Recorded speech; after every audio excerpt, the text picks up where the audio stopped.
You talk too much. You explain too much. You reveal your pain, your plans, your anger, your fear, and then you wonder why the world keeps testing you. This book will teach you a different way to live. A harder way.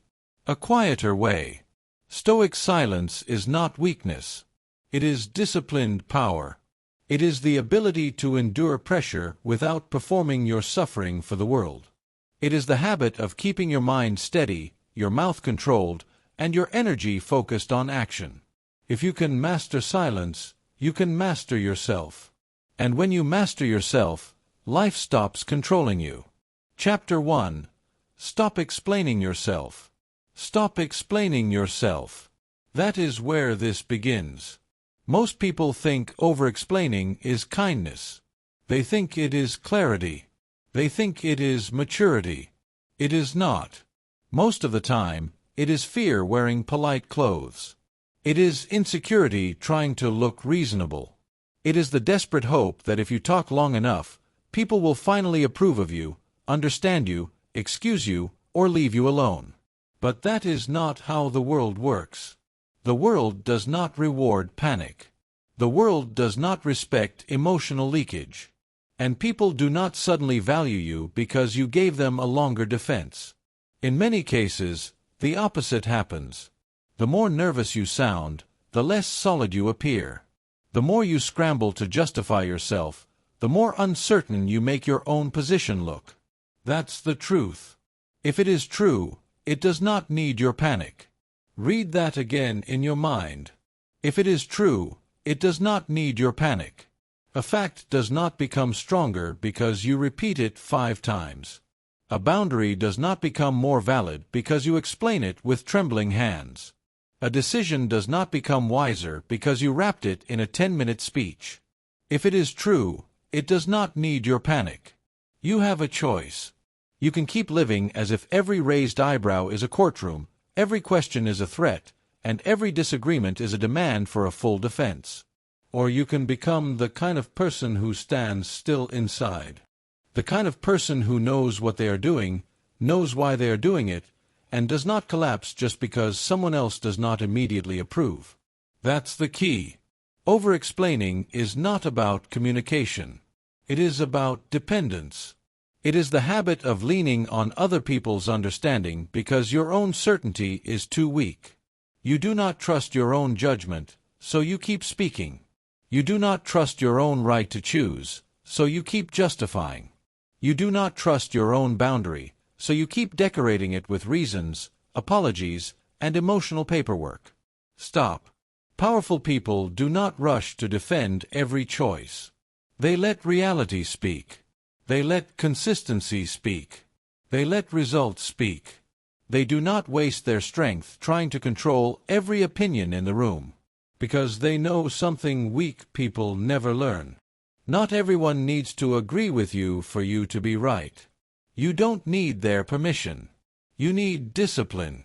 It's not about being understood by everyone. It's about standing firm in what is true. That's the key. Look at the employee who explains too much. You have seen this person. Maybe you have been this person. They send the long email. They overstate every reason. They explain why a task took longer, why a decision was made, why a small mistake happened, why they chose one method over another. They are not just informing. They are pleading. Pleading to be seen as competent. Pleading to be seen as good. Pleading to be protected from criticism before criticism even arrives. And what happens?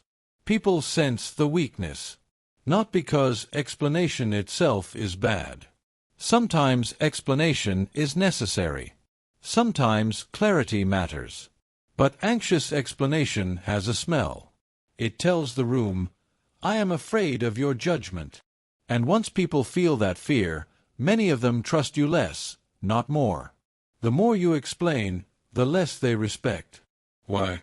Because respect is tied to steadiness, to clarity, to economy, to control. A calm person says, here's what I decided, and here's why. Then they stop.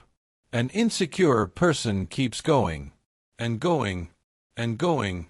By the end, they are not clarifying. They are unraveling. You have a choice. In your work, stop trying to pre-soothe everyone. State the facts. State the reason. Then let the decision stand. If correction is needed, accept it. If questions come, answer them directly.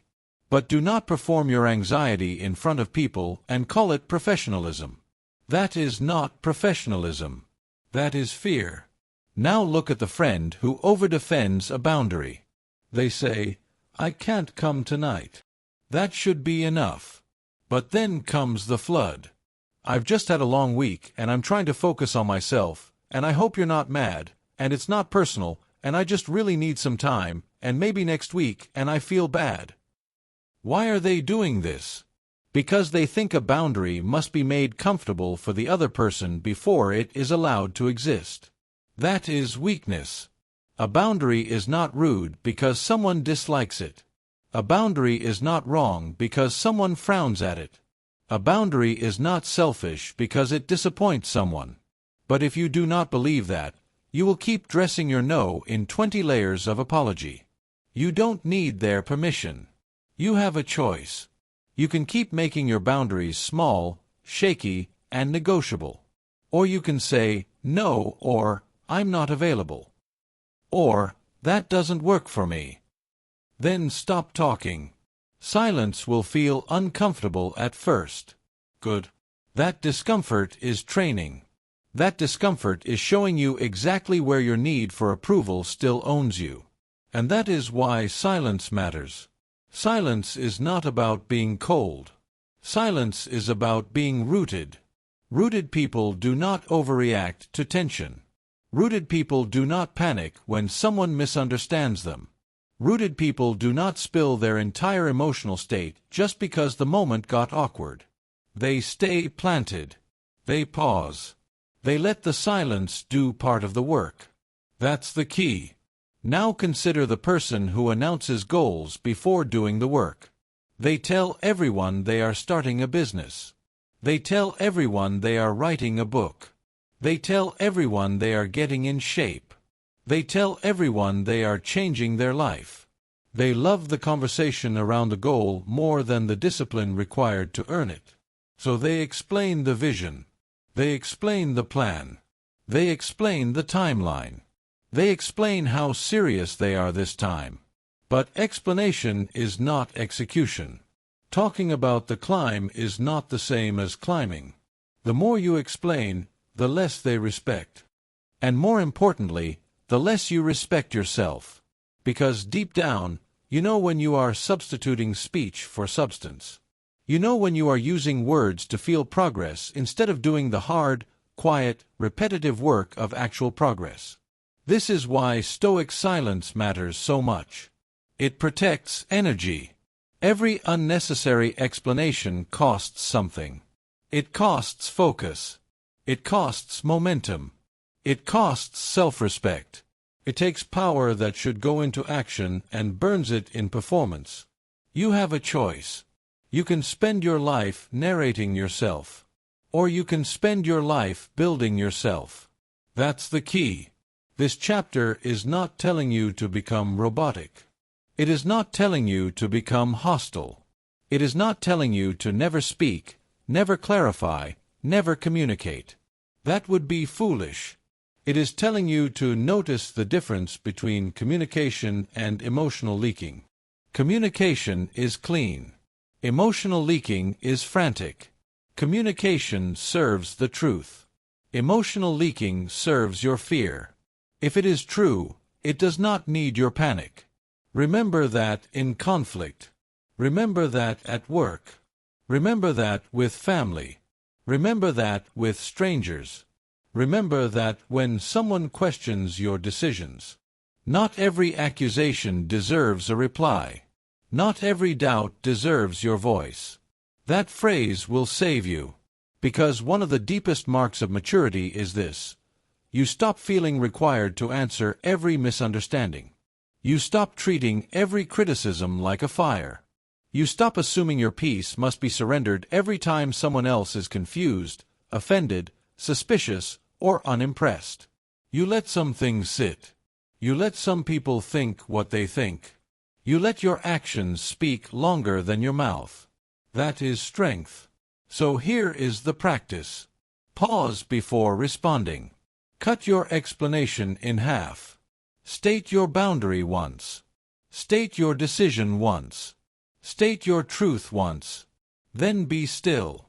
Let the other person have their reaction without making it your emergency. That is discipline. It's not about silence for appearance, it's about silence for control. It's not about looking strong, it's about becoming steady. It's not about winning every conversation, it's about refusing to lose yourself inside one. You don't need their permission. You need your own self-command. And when you stop explaining yourself, something powerful happens. Your words gain weight. Your presence gains stability. Your mind gains order. You stop scattering your energy into pointless defenses, and you start directing it into the only thing that can truly justify your life. Action. That is the lesson. If it is true, it does not need your panic. The more you explain, the less they respect. Not every accusation deserves a reply. Not every doubt deserves your voice. Learn that, and you stop performing weakness. Learn that, and you begin practicing silent power. You controlled your mouth. You reclaimed your ground. Now let's go deeper, because silence is not only protection. It is also strategy. Chapter 2. The world tests the loudest person first. The world tests the loudest person first. Always. Not because life is unfair. Not because people are evil. Because exposure creates opportunity. Visible weakness attracts pressure. Emotional noise invites interference. And when you constantly broadcast your anger, your ambition, your insecurity, your frustration, your hurt, and your fear, you make yourself easy to read, easy to provoke, and easy to control. That is the truth. What you reveal can be used against you. Read that carefully. What you reveal can be used against you. This does not mean you must live in paranoia. It means you must live with discipline. It means you must understand one hard law of human nature. When people can predict your emotional reactions, they can influence your behavior. When they know what excites you, they can bait you. When they know what scares you, they can corner you. When they know what wounds you, they can press there again and again until you break yourself for them. You have a choice. You can keep exposing every emotional opening as if honesty means full access. Or you can become harder to move, harder to read, harder to disturb. Not fake, not cold, controlled. That's the key. The loud mind gets pulled. The quiet mind stands. That is how this works. A loud mind announces too much. It tells the room what it hates, what it needs, what it fears, what it craves, what it cannot handle, and what it desperately wants others to think. Then it acts surprised when the room starts using that information. But the quiet mind stands. The quiet mind observes first. It does not rush to expose itself. It does not turn every feeling into a broadcast. It does not mistake expression for strength. It understands that self-control is not suppression. It is protection. What you reveal can be used against you. This is why weak people talk too much in tense situations. They think more words equal more control. But often, more words mean more leakage, more tells, more openings, more evidence of where to push. Look at workplace politics. One employee feels overlooked, so he starts talking. He tells co-workers he is frustrated. He tells them he deserves more. He tells them he is tired of management. He tells them who he resents. He tells them he is thinking of leaving. He tells them exactly how angry he is. He thinks he is venting. He thinks he is building alliances. He is not. He is exposing his pressure points. Now everyone knows what bothers him. Everyone knows how reactive he is. Everyone knows he can be baited with status, praise, exclusion, or criticism. The wrong coworker can stir him. The wrong manager can unsettle him. The wrong rumor can break his focus for an entire week. What happened? He handed the room a map to his mind. Do not hand your enemy a map to your mind. That phrase matters. Because not every enemy looks like an enemy. Some are competitors. Some are manipulators. Some are insecure people looking for leverage. Some are just careless people who use whatever information is available. The point is the same. Once your inner life becomes public property, your stability becomes vulnerable to public influence. You don't need their permission to be composed. You need discipline. It's not about hiding emotion, it's about refusing to surrender strategy. That's the key. Now look at toxic family dynamics. This is where many people lose themselves. A family member knows exactly how to provoke you because you have trained them well. You have shown them every trigger. You have answered every insult. You have defended every life choice. You have explained every boundary. You have reacted to every jab. So now they know the pattern. They know how to get a rise out of you at dinner. They know what topic ruins your peace. They know what tone gets under your skin. They know what old wound still controls you. And because they know, they use it. Maybe not always consciously, but they use it. Then you say, why do they keep doing this to me? Because it works.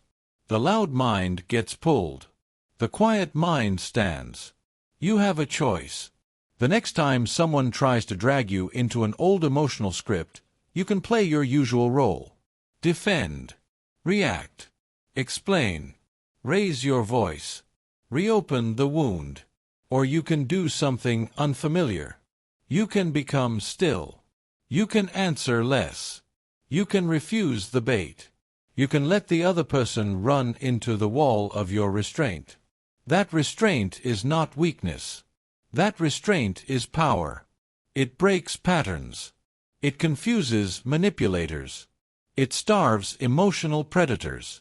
Silence creates uncertainty in others because they no longer know how to steer you. That's the key. When people cannot easily read your agitation, they lose confidence in their control. When they cannot predict your next emotional move, they hesitate. When they cannot disturb your center, they are forced to face their own instability. That is why silence is so unsettling to immature people.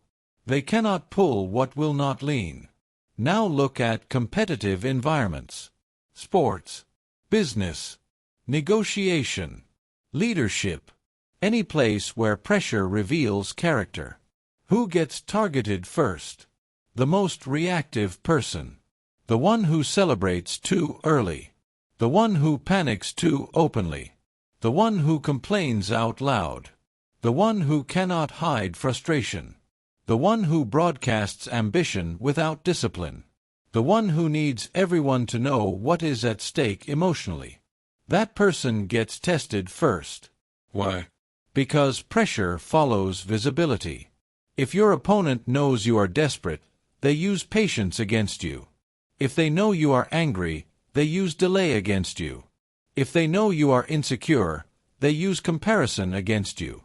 If they know you need recognition, they use disrespect against you. What you reveal can be used against you. So stop revealing so much. Stop advertising your inner state as if transparency is always noble. It is not. Sometimes it is just undisciplined. Sometimes it is ego. Sometimes it is emotional laziness. You have a choice. You can keep telling the world exactly where you are weak. Or you can start becoming difficult to shake. Do not hand your enemy a map to your mind. That means fewer impulsive reactions. Fewer emotional speeches. Fewer public displays of private chaos. Fewer moments where you let people see what instantly controls you. That does not mean you never speak. It means you choose when speech serves you and when it exposes you. It's not about silence as performance, it's about silence as protection. It's not about looking mysterious, it's about becoming unmovable. That's the key. Inner toughness is built when you stop advertising your inner weather. You do not need to announce every storm. You do not need to update everyone on your anger. You do not need to show people how offended you are. You do not need to reveal every ambition before it has structure. You do not need to expose every doubt while it is still ruling you. You don't need their permission to keep some things private. What matters is not whether you feel. You will feel. What matters is whether every feeling gets access to your mouth, your posture, your decisions, and your energy. The loud mind gets pulled. The quiet mind stands. So what do you do in real life? First, delay reaction. When something irritates you, do not answer immediately. Count. Breathe. Wait. Let the first emotional wave pass before you speak. Second, reduce disclosure. At work, speak clearly, but do not narrate your insecurity.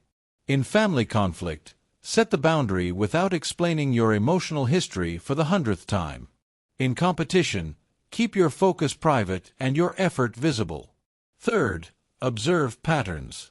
Who gets stronger when you get emotional? Who becomes more aggressive when you become reactive? Who looks more confident when you start defending yourself? Study that. Learn from that.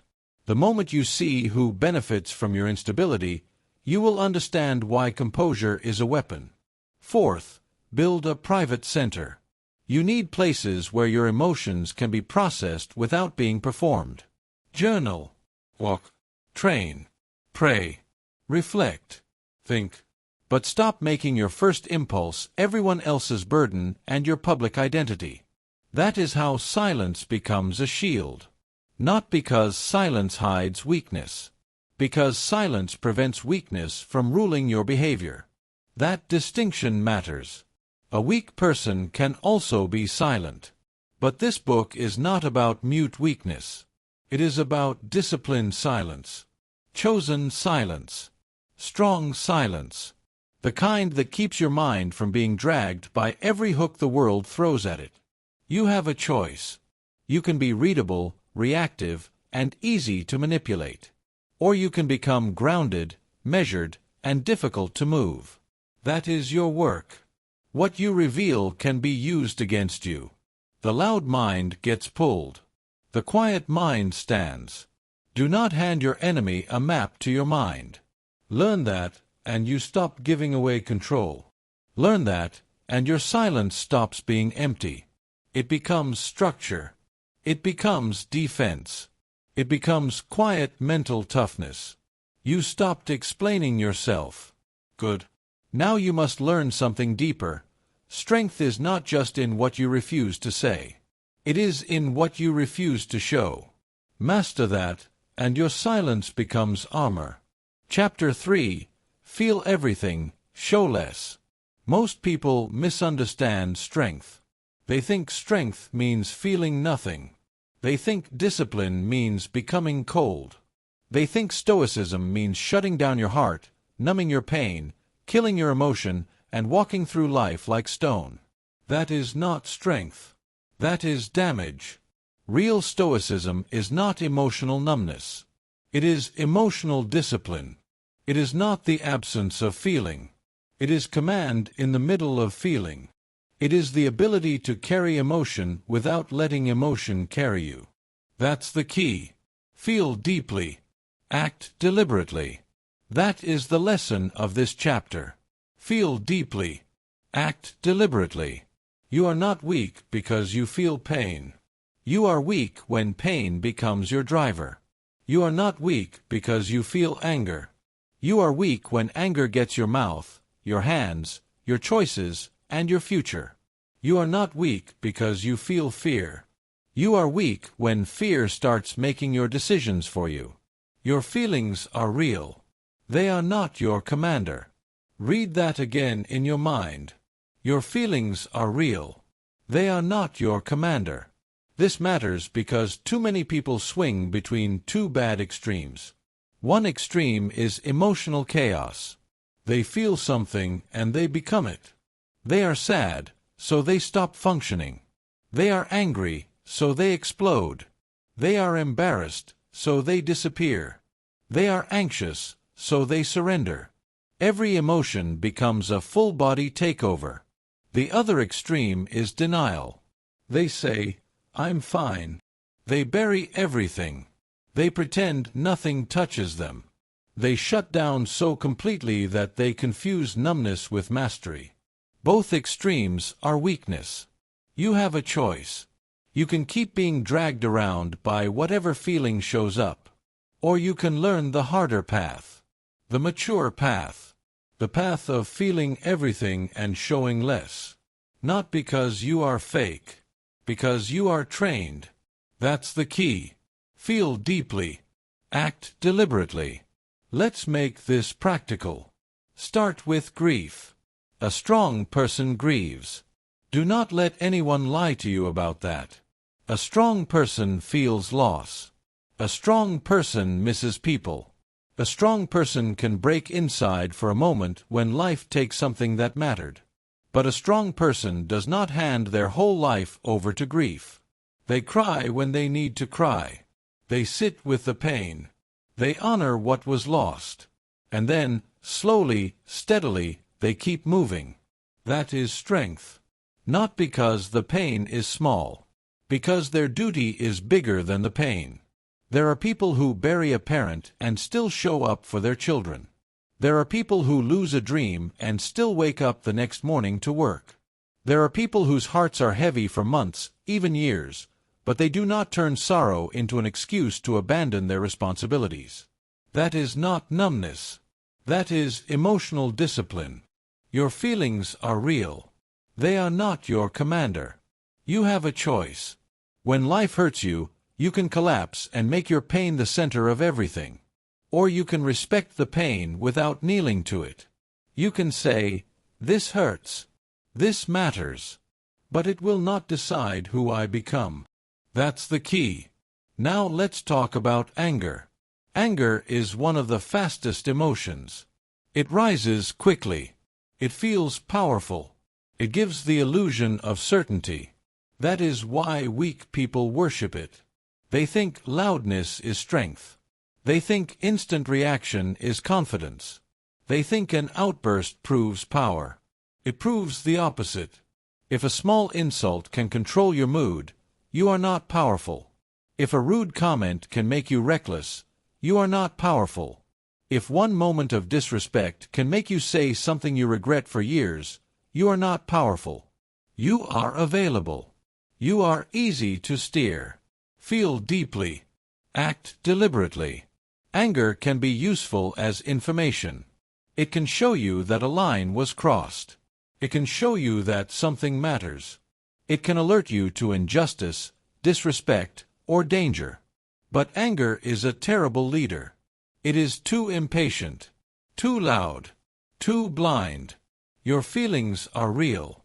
They are not your commander. So what do mature people do? They feel the anger. They do not deny it.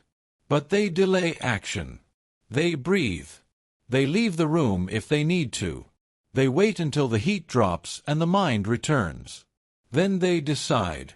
That is discipline. It's not about having no anger. It's about refusing anger control. That's the key. Now consider embarrassment. This is where many people become childish without even realizing it. They make one awkward mistake, one wrong sentence, one social failure, one visible stumble, and then they turn a moment into an identity. They spiral. They obsess. They replay it. They punish themselves for days over something other people forgot in 10 minutes. Why?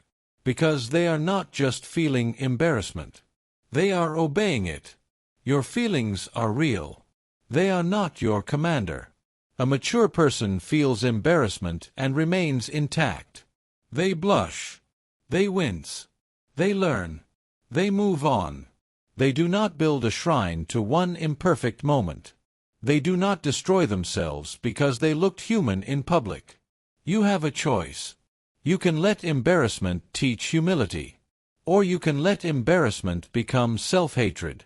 One path matures you. The other weakens you. That's the key. And then there is anxiety.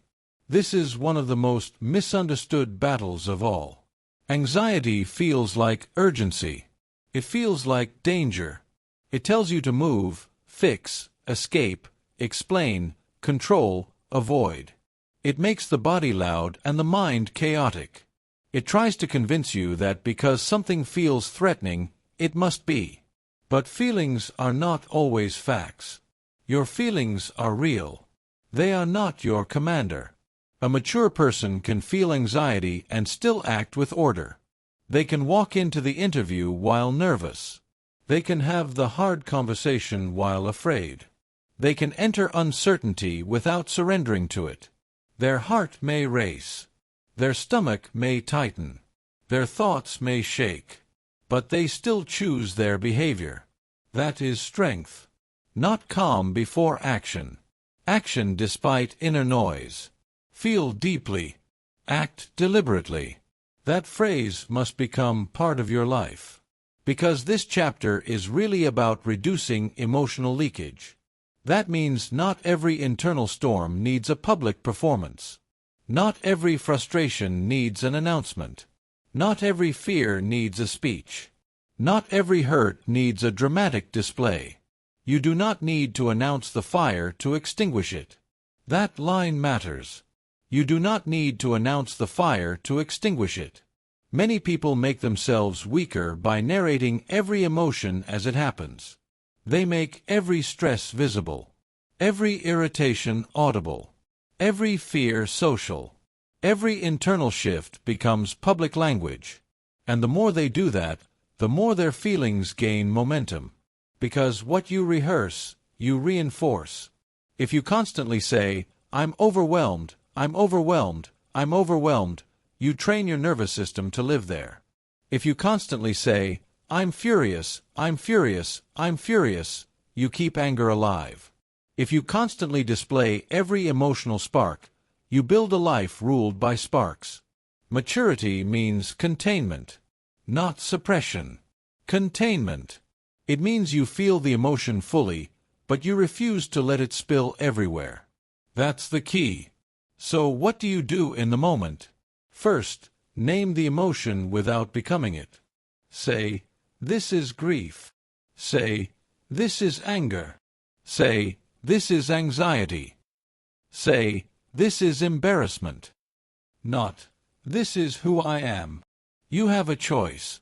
Second, slow the body. Breathe longer than feels necessary. Drop your shoulders. Unclench your jaw. Sit down. Walk slowly. Stop feeding the emotion with frantic movement. A calm body helps build a calm decision. Third, delay the performance. Do not text immediately. Do not post immediately. Do not argue immediately. Do not confess every emotional fluctuation to the nearest person. Let time do part of the work. You do not need to announce the fire to extinguish it. Fourth, choose one disciplined action. If you are grieving, do the next needed thing.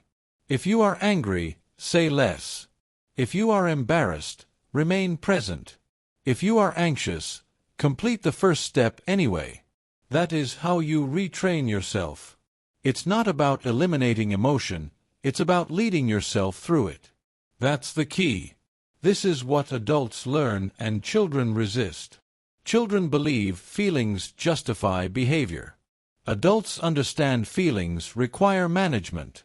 Children say, "I felt it, so I did it." Adults say, "I felt it, and then I chose." That is the line between chaos and character. Feel deeply. Act deliberately. Your feelings are real. They are not your commander. You do not need to announce the fire to extinguish it. Learn those lines. Live those lines. Repeat them until they become instinct. Because when you reduce emotional leakage, you gain more than composure. You gain self-trust. You stop fearing your own mind. You stop being surprised by your own reactions. You become someone who can be trusted by others because you have learned how to govern yourself. That is quiet mental toughness. Not numbness. Not performance. Not emotional theater. Discipline. You have a choice. Feel everything and be ruled by it. Or feel everything and still stand. Choose the second path, and your silence becomes deeper. Not the silence of repression. The silence of command. The silence of a person who can carry pain without turning it into noise. You have learned not to explain yourself. You have learned not to expose your mind to every test. Now you must master something even harder, suffering without an audience. Because true strength grows in private. Chapter 4. Stop seeking witnesses for your struggle. There is a dangerous habit in modern life. People want their pain to be seen. They want their struggle to be acknowledged. They want their burden witnessed. They want proof that their suffering mattered because someone noticed it, reacted to it, praised it, or validated it. That habit is making people weaker. Your struggle does not become noble because it is seen. That is the truth. Your struggle does not become noble because it is seen. Pain is not more meaningful because it gets attention. Sacrifice is not more honorable because it gets applause. Endurance is not more real because other people can confirm it. In fact, some people lose the strength of endurance the moment nobody is watching because what they loved was never the growth. It was the recognition. That's the key. This chapter is about private endurance. It is about learning to carry weight without turning your burden into a performance. It is about refusing to make every hard moment visible just so it feels important. It is about becoming the kind of person who can continue without applause, without sympathy, without an audience, and without reward. You have a choice. You can keep needing witnesses for your struggle. Or you can build a strength that survives in private. That strength is rare. That strength lasts. That's the key. Look around. How many people now feel the need to display pain the moment they feel it? The disappointment gets posted. The stress gets announced. The sacrifice gets narrated. The exhaustion gets shared. The burden gets packaged into something visible so other people can react and say, "You're so strong," or "I'm sorry," or "I see you," or "That must be so hard." Now listen carefully. Support is not the problem. Honest connection is not the problem. The problem is dependency. The problem is when pain does not feel real unless someone else sees it.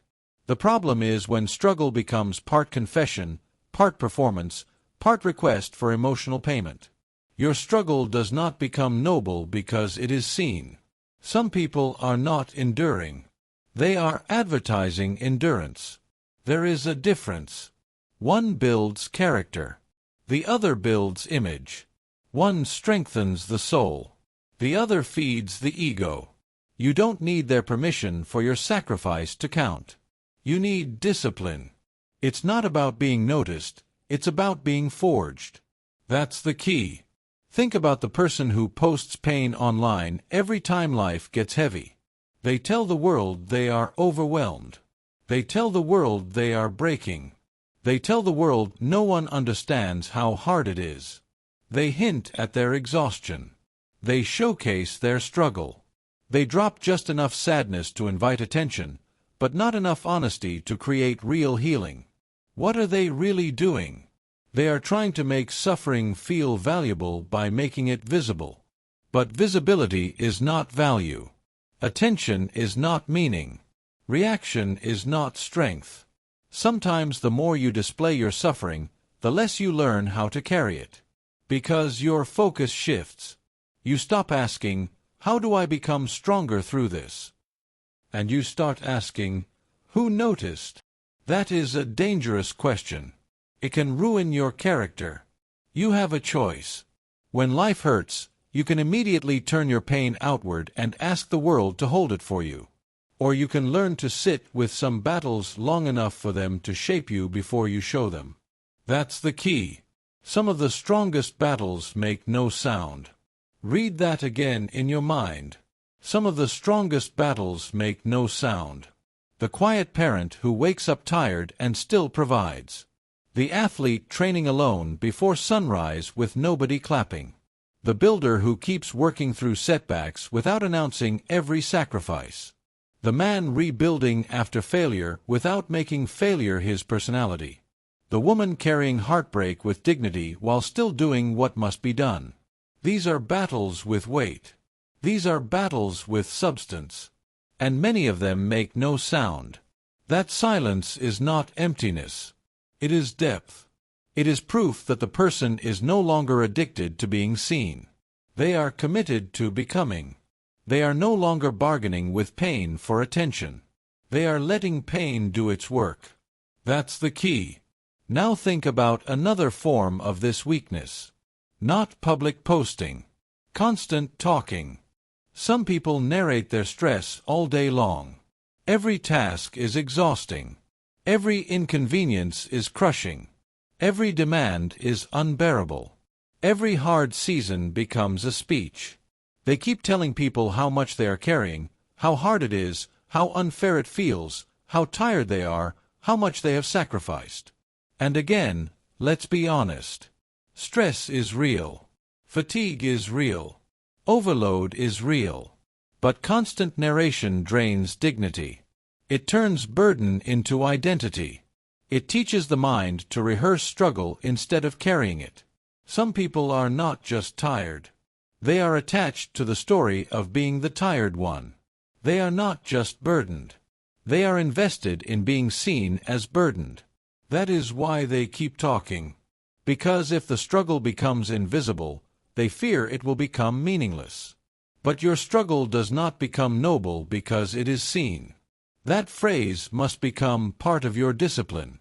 Because when you stop announcing every burden, something changes. You stop treating pain like currency. You stop spending suffering to buy sympathy. You stop measuring your effort by who noticed. You begin to measure it by who you are becoming. That is maturity. Do it without the witness. Endure without the reward. That line matters. Do it without the witness. Endure without the reward. This is where identity is built. Not when people clap.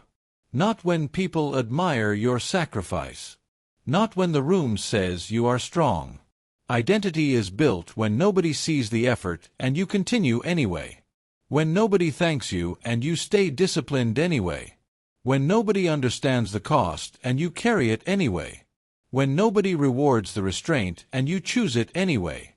That is how self-respect is born. Not from applause. From proof. Private proof. Proof that you can rely on yourself when the emotional reward is missing. Proof that you are not only disciplined when seen. Proof that your standards are not rented from the crowd. You have a choice. You can let spectators determine the value of your struggle. Or you can let struggle shape you in silence. That's the key. This is why silent endurance is so powerful. It breaks dependency on external validation. It teaches you that your effort counts even when unseen. It teaches you that your pain still matters even when unannounced. It teaches you that your sacrifices do not need a stage to become sacred. You don't need their permission to keep going. You don't need their applause to remain disciplined. You don't need their sympathy to justify your burden. You need a deeper reason. Duty. Character. Conviction. That's the key. So what must the listener do? First, stop immediately broadcasting pain. Not every hard day needs a post. Not every burden needs a speech. Not every sacrifice needs witnesses. Pause before you reveal struggle. Ask yourself, am I sharing to heal, or am I sharing to be seen? Am I looking for wisdom, or am I looking for applause? Am I seeking support, Or am I trying to turn my pain into proof of worth? Be honest. That honesty will expose a lot. Second, reduce verbal rehearsing. If you repeat your struggle all day, you deepen its hold on you. Speak when communication serves a purpose. Speak when you need help. Speak when wisdom is required. But stop turning every burden into a repeated identity statement. It's not about silence for appearance, it's about silence for strengthening. That's the key. Third, practice private victories. Do hard things without reporting them. Train without posting it. Work without announcing it. Endure without dramatizing it. Keep promises to yourself without telling anyone. This builds something attention cannot give you: internal authority. You start trusting yourself because you know you can do difficult things without reward. Fourth, honor the quiet examples. Think of the parent who keeps showing up. Think of the laborer who works through exhaustion. Think of the athlete who trains in obscurity. Think of the craftsman building something real over years without applause. Think of the grieving person who still lives with dignity. Some of the strongest battles make no sound. Let that humble you. Let that train you. Because suffering is not a stage. It is a forge. And if you treat it like a stage, you may gain attention, but lose transformation. If you treat it like a forge, you may gain no applause at all, but you will gain yourself. That is the better deal. Do it without the witness. Endure without the reward. Again. Do it without the witness. Endure without the reward. That is how spectators lose power over your identity. That is how applause stops controlling your motivation. That is how discipline becomes private, clean, and real. You have a choice. You can keep looking outward every time life gets heavy, or you can learn to stand inwardly and let the weight shape you. That is Stoic silence. Not denial. Not isolation. Not pretending nothing hurts. Private endurance. Dignified endurance. Strength that does not beg to be seen. Your struggle does not become noble because it is seen. Some of the strongest battles make no sound. Do it without the witness. Endure without the reward. Learn that, and you stop performing pain. You start being transformed by it. You stop needing the crowd to certify your struggle. You become your own witness. And that is when silence stops being lonely. It becomes power. You have learned to stop explaining. You have learned to hide your emotional openings. You have learned to feel without leaking. Now you must protect something even more fragile than pain, your future. Because loose speech does not only weaken your suffering, it can sabotage your direction. Chapter 5. Protect your plans like a weapon. Most people destroy their own momentum before life ever gets the chance. They speak too early. They reveal too much. They announce the goal before discipline has taken root. They expose the seed before it has broken the ground. And then they wonder why the plan loses energy, why the fire cools, why the dream starts feeling weak, scattered, and strangely fragile. Here is why. A plan spoken too early becomes vulnerable too early. Announce less. Build more. That is the law. Announce less. Build more. The moment you start talking about a goal before it has substance, you invite other people into a place they did not earn access to. Their doubt enters. Their envy enters. Their mockery enters. Their false encouragement enters. Their noise enters. And your clear, private intention starts getting mixed with outside energy that does not belong there. That is dangerous. Because early momentum is delicate. It does not need a crowd. It needs protection. That's the key. This chapter is about silence as strategy. Not silence because you are afraid. Silence because you are wise. Silence because you know that not every vision survives exposure. Not every dream should be discussed. Not every goal needs witnesses before it has weight. You have a choice. You can keep announcing your ambitions to feel important in the moment. Or you can keep your plans close, protect your focus, and let results do the speaking later. That's the key. Talking about the climb is not the same as climbing. Read that again. Talking about the climb is not the same as climbing. This is where so many people get trapped. They mistake conversation for commitment. They mistake public enthusiasm for discipline. They mistake being seen with a goal for actually moving toward it. And because the mind is easily fooled, the announcement itself starts to feel like progress. The praise feels like progress. The attention feels like progress. The identity of, "I'm working on something big," feels like progress. But it is not. It is emotional payment without earned achievement. It is ego getting fed before the work is done. And a fed ego becomes lazy. Starve the ego. Feed the work. That phrase matters. Starve the ego. Feed the work. Look at the entrepreneur who talks instead of shipping. You have seen this person. Maybe you have been this person. They have an idea. A real idea. Maybe it could work. Maybe it could change their life. But before they build the product, before they serve one customer, before they survive one difficult month, they start talking. They tell friends. They tell co-workers. They post about being in founder mode. They speak about vision, brand, strategy, and freedom. They love sounding like the person who has already built something. But they have not built it yet. And the more they talk, the less pressure they feel to act. Because the ego has already eaten. It got recognition early. It got identity early. It got emotional reward early. So the work starts to feel heavier. Less urgent. Less clean. Talking about the climb is not the same as climbing. A real builder understands this. A real builder goes quiet. They test. They fail. They fix. They improve. They ship.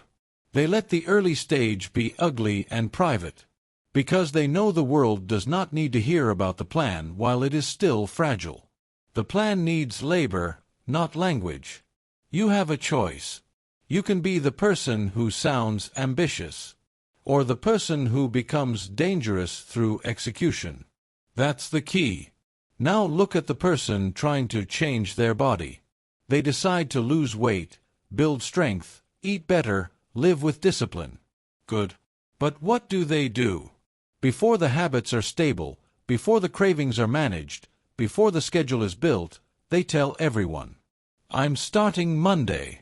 I'm cutting sugar. I'm getting serious now. This time is different." Why do they do this? Because announcements create emotional relief. The statement itself feels like action. But the body does not change because you declared something. Your life does not change because you spoke with conviction one afternoon. It changes because you repeated difficult behavior when nobody cared. Announce less. Build more. The person who truly changes often gets quieter, not louder. They stop discussing the intention and start protecting the pattern. They stop telling people what they will become and start becoming it. They stop asking others to validate their future and start earning it in silence. That is discipline. It's not about sounding committed, it's about becoming consistent. That's the key. And then there is the dreamer. This person lives in ideas. Always planning. Always imagining. Always talking about the next chapter. The next move. The next version of life. They love the emotional glow of possibility. They love being associated with ambition. They love how people look at them when they say, "I have big plans." But dreams become weak when they are used for identity instead of direction. This is hard for many people to hear. Attention can become a substitute for progress. The dreamer tells the story of the future so often that the story becomes enough. They get admiration for their vision. They get compliments for their mindset. They get the pleasure of being seen as someone with potential. And then they stop. Not always completely, but enough. Enough to delay. Enough to drift. Enough to confuse anticipation with action. Talking about the climb is not the same as climbing. You have a choice. You can keep spending your future in conversation. Or you can invest it in private labor. That's the key. Now understand something deeper. It is not only your ego that threatens a plan. It is also other people's energy. Some people hear your goal and project doubt onto it. Not because they know better. Because they are small. Because your effort reminds them of their own excuses. Because your discipline makes them uncomfortable. Because your hope irritates their resignation. Others project envy. They smile, but they do not want you to succeed beyond them. Others project mockery. They laugh early because they enjoy the idea of your failure before you even begin. And some project false encouragement. This is subtler, but just as dangerous. They cheer the dream because it costs them nothing. They make you feel impressive before you have done anything impressive. They give you emotional credit before the work is paid for. That too can weaken you. Because your nervous system starts relaxing into approval instead of sharpening into discipline. Starve the ego. Feed the work. That's the key. So how do you protect your plans like a weapon? First, delay the announcement. If the goal is new, keep it close. Let it breathe in private. Let the first steps become real before you expose them. Let the habit have roots before you bring it into conversation. Second, speak after evidence, not before effort. Do not say, "I'm writing a book," after one inspired note. Say it when chapters exist. Do not say, "I'm launching a business," because you bought a domain. Say it when customers can actually buy. Do not say, "I'm changing my life," because you had a motivated morning. Say it when your behavior has changed for long enough to survive a bad week. That is a different standard. That standard will save you. Third, guard the emotional temperature of the plan. A private plan stays warm, focused, alive. An exposed plan gets cooled by opinions. Every doubt is wind. Every joke is wind. Every premature compliment is wind. And if your discipline is not strong enough yet, too much wind can kill the flame. You don't need their permission to begin. You don't need their approval to continue. You don't need their understanding to finish. You need protection. That's the key. Fourth, learn to enjoy obscurity. This is a serious advantage. When nobody knows what you are building, nobody can interfere with your pace. Nobody can rush you with questions. Nobody can infect the process with opinion. Nobody can make you manage their expectations while you are still trying to manage your own discipline. Silence gives you room. Silence gives you concentration.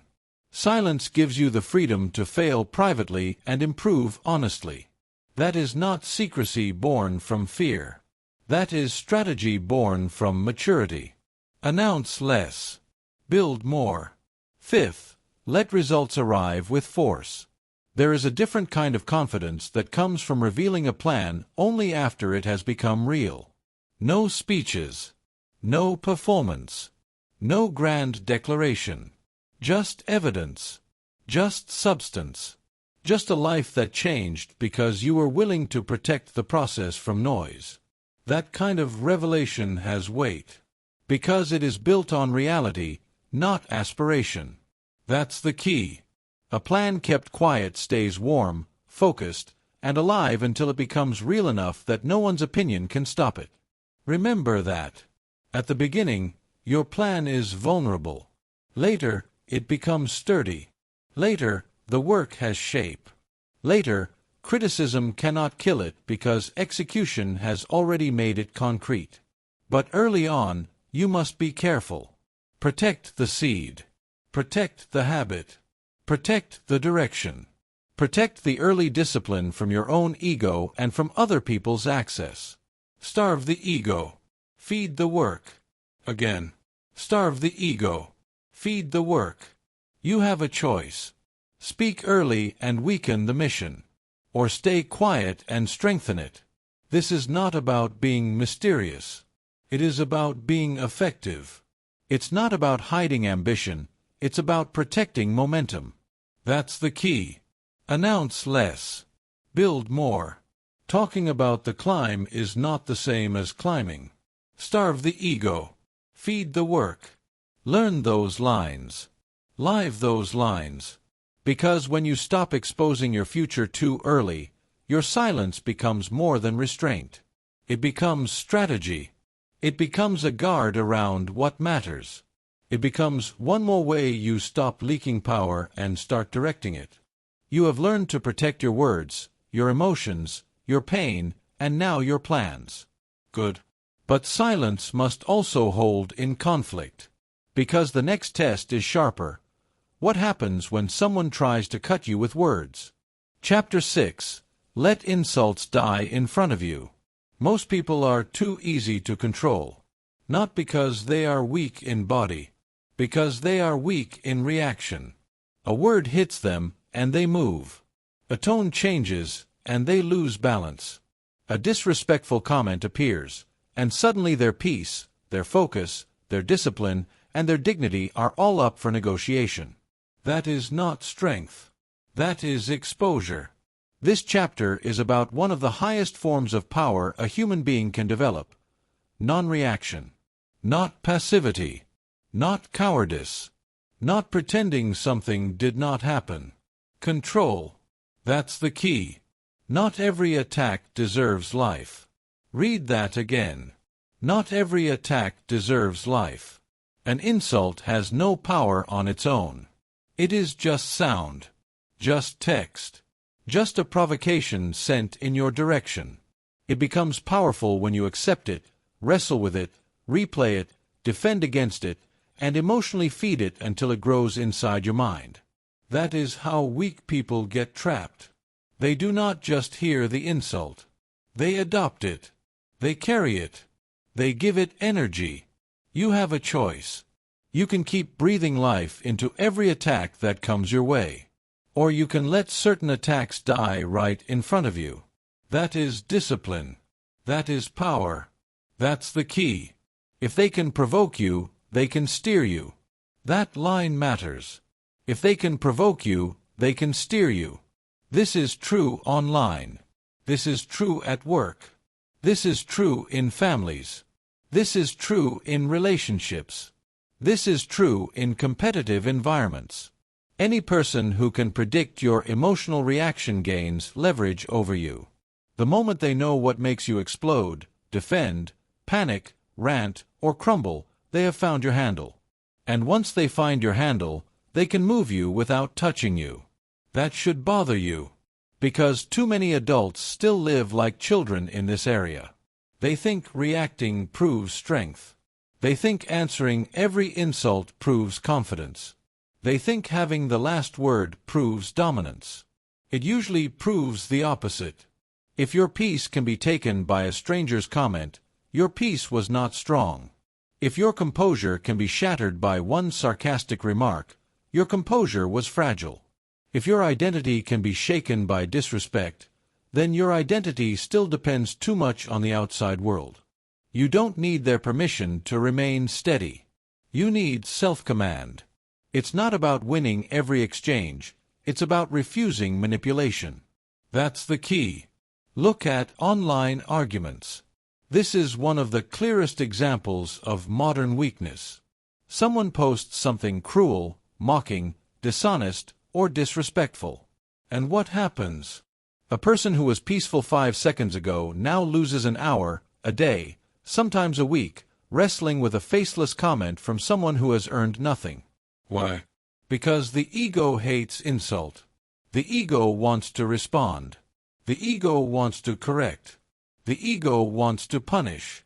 The ego wants to show that it cannot be spoken to that way.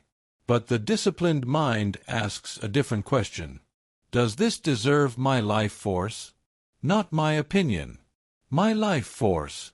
My attention. My peace. My energy. My time. Not every attack deserves life. Many insults are bait, not communication. They are not serious attempts to reach truth. They are attempts to pull you down into reactivity. And the moment you accept that invitation, you have already lost something valuable. Maybe not the argument, but your center. Silence is sometimes the cleanest form of dominance. That phrase matters. Silence is sometimes the cleanest form of dominance. Why? Because silence denies the attacker what they came for. They wanted access. They wanted your reaction. They wanted proof that they could get under your skin. They wanted emotional evidence that they mattered enough to disturb you. And when you refuse that transaction, the attack often collapses under its own emptiness. This is not always the move. Sometimes a direct response is necessary. Sometimes truth must be stated. Sometimes boundaries must be enforced. Sometimes action must be taken.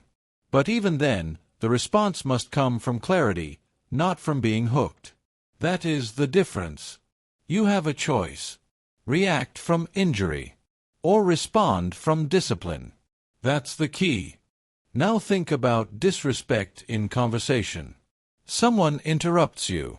Someone speaks down to you. Someone makes a cutting remark in front of others. What do most people do? They react instantly. Their face changes. Their tone hardens. Their voice rises. Their words become emotional. And now the room is no longer watching the disrespectful person. The room is watching the person who lost control. That is how insult steals power from the untrained mind. Not because the insult was strong. Because the reaction was expensive. If they can provoke you, they can steer you.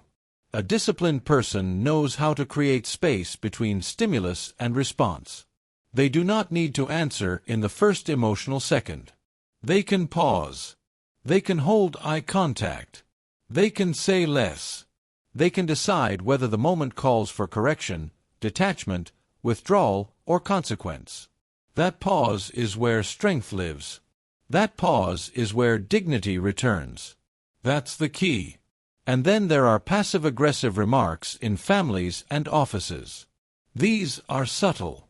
These are designed to be deniable. A little jab. A loaded joke. A dismissive tone. A comment with poison hidden inside politeness. This is where many people get trapped because they feel the sting but do not know how to respond. So they either overreact and look unstable, or they swallow it and grow resentful. But there is a third path. Controlled clarity. You do not need to rage. You do not need to perform hurt. You do not need to pretend it did not happen. You can calmly say, "What did you mean by that?" You can say, "Let's keep this direct." You can say, "I'm not continuing this conversation if it goes that way." And sometimes you say nothing at all. You simply see the person clearly. You adjust access. You withdraw attention. You stop giving them the privilege of your openness. That too is a response. Silence is sometimes the cleanest form of dominance. Because not every insult deserves a debate. Some deserve distance. Some deserve indifference. Some deserve consequence. And some deserve nothing. Not every attack deserves life. This chapter is not teaching you to become weak in conflict.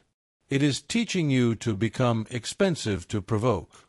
That is different. A weak person reacts to everything. A disciplined person chooses what gets entry. A weak person thinks silence means losing. A disciplined person knows silence can be strategy.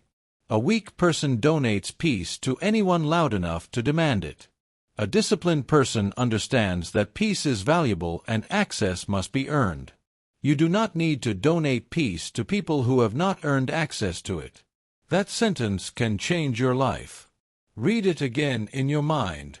You do not need to donate peace to people who have not earned access to it. Too many people do exactly that.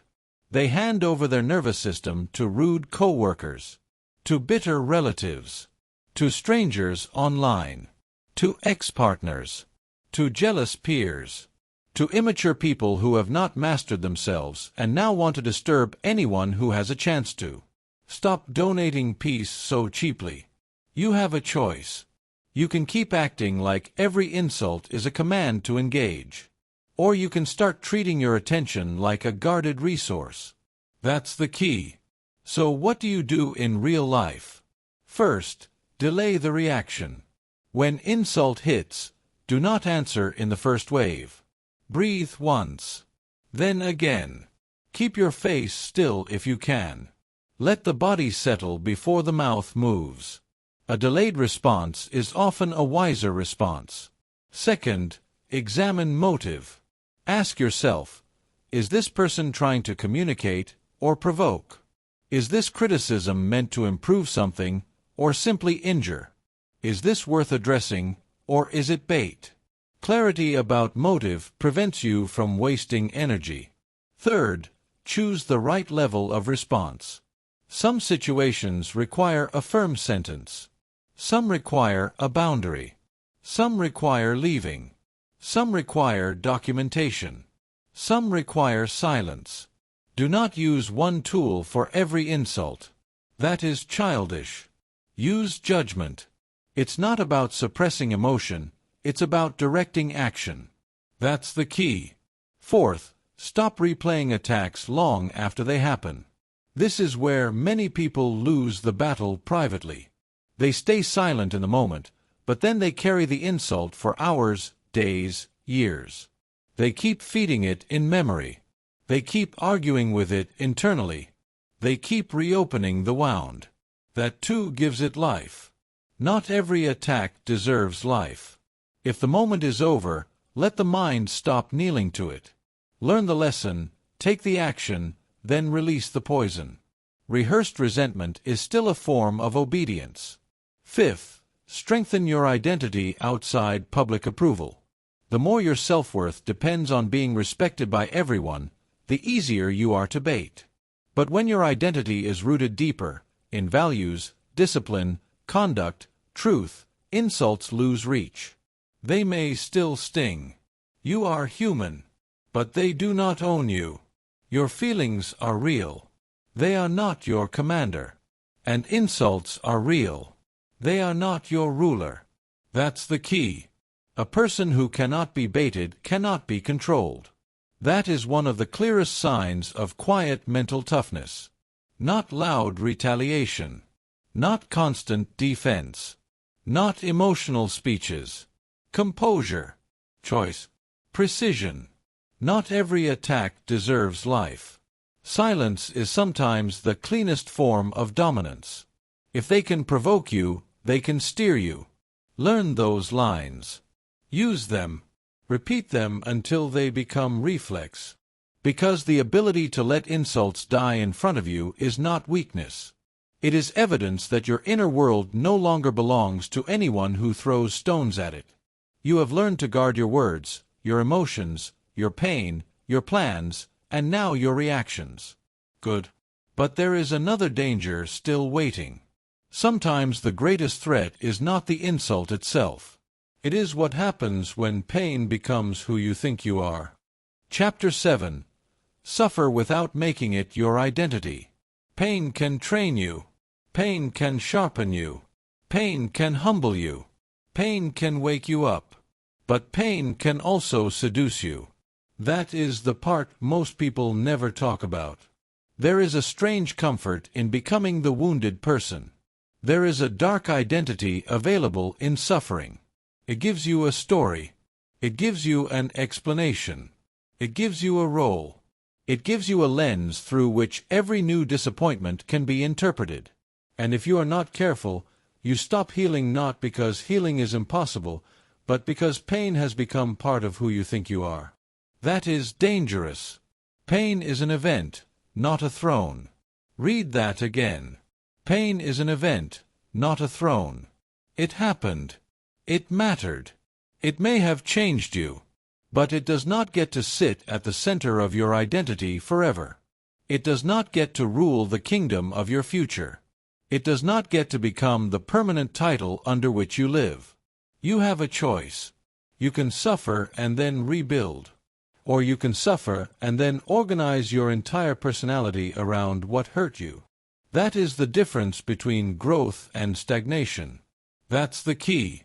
This chapter is about refusing to become the hurt one, the betrayed one, the broken one, the misunderstood one, the rejected one, the one life was unfair to.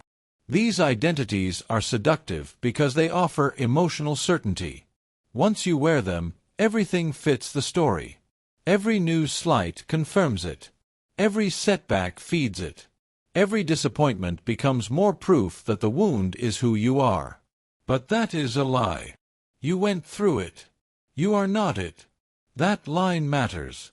You went through it. You are not it. Look at the person after a breakup. Their heart is broken. Fair enough. The loss is real. The confusion is real. The silence is real. The humiliation may be real. The grief may be deep.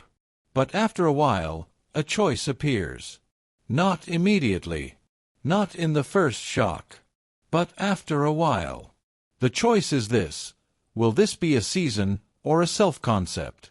Because some people do not just grieve the relationship. They build a new identity around being the one who was left.